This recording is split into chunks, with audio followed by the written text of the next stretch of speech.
Music by Saurabh Aishwarya.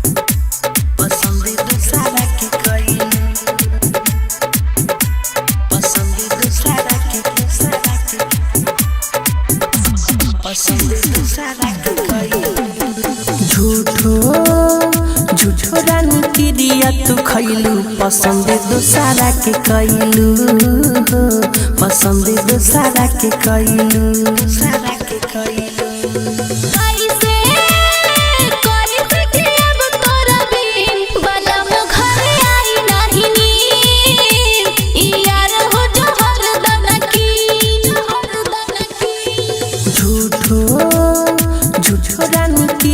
तू खैलू पसंद दूसरा के कैलू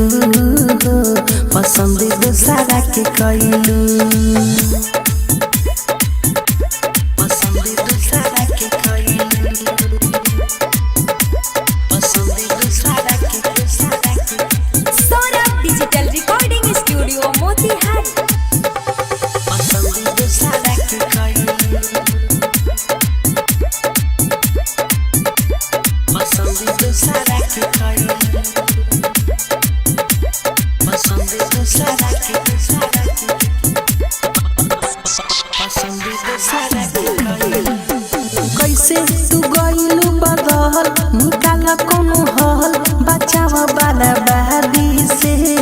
नइखी ए रानी हम खुश ना बाड़ू तू खुश दबाव वाला शादी से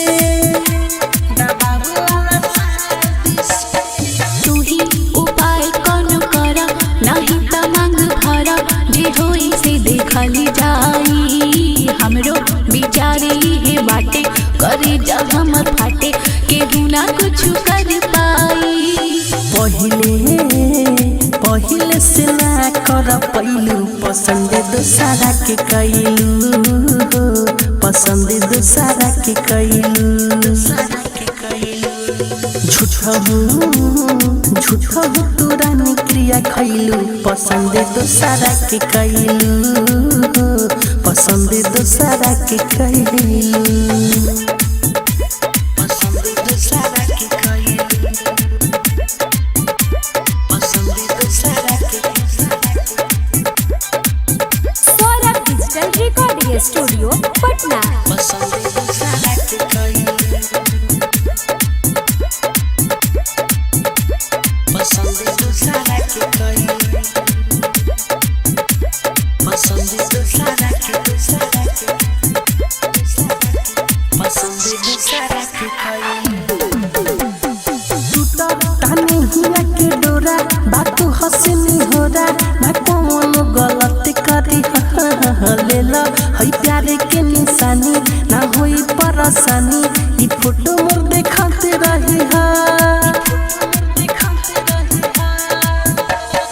कैसे जुदाई बोला साहब हम कवाना से कहब दर्दिया दिलवा के रही बेचैनी हमर बढ़ल न बनी कोनो कहल न सुखी और दया नवा के हीरो सुहाना मिठू के तू रोइलू पसंद दूसरा के कैलू पसंद दूसरा के कहलू झूठो रानी की दिया तू खैलू पसंद दूसरा के कैलू पसंद दूसरा के कैलू Saurabh Digital Recording Studio, Patna.